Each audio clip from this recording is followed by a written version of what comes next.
एक प्रॉब्लम है, उसको हम सर्किट की फॉर्म में पहले लिख लेते हैं और फिर इसको हम सोल्व करते हैं। इस प्रॉब्लम में क्या है, दो रेजिस्टेंस 10 ओम और 20 ओम और उसके पैरेलल में 10 ओम और एक 20 माइक्रोफैरड का कैपेसिटर बैंक पैरेलल में कनेक्टेड है विद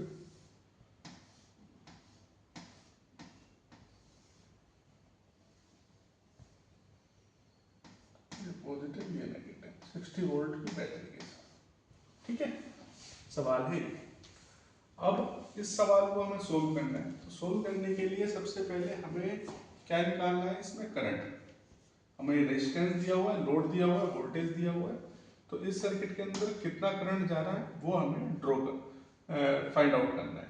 तो अब सबसे पहले इस नोड पॉइंट के ऊपर करंट मेरा यहाँ से निकला और इस नोड पॉइंट पे हम यहाँ पे केसीएल लगा देंगे।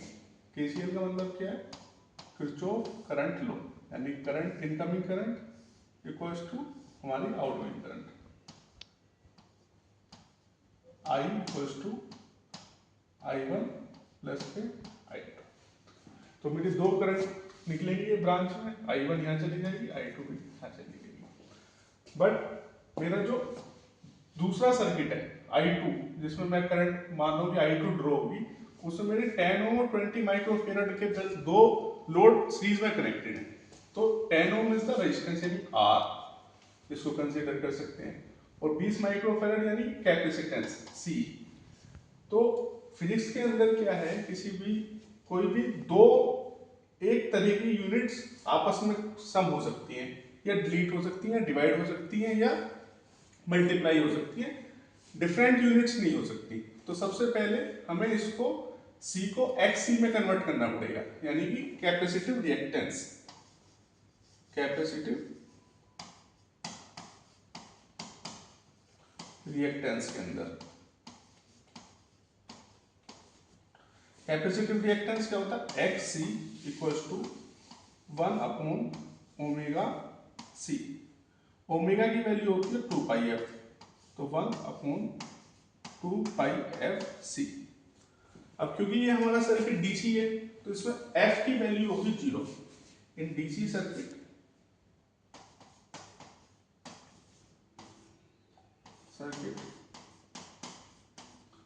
फ्रीक्वेंसी f होता है 0। तो 1 अपॉन f की वैल्यू यहाँ पुट करो, 2 पाई इंटू 0 इंटू C की वैल्यू कितनी है 20 माइक्रोफैरड।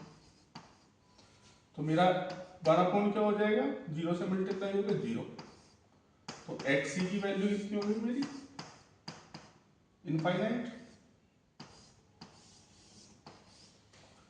अब जब मेरा XC की वैल्यू, C की वैल्यू 220 माइक्रोफैरड और XC की वैल्यू कितनी होगी मेरी, इनफाइनाइट।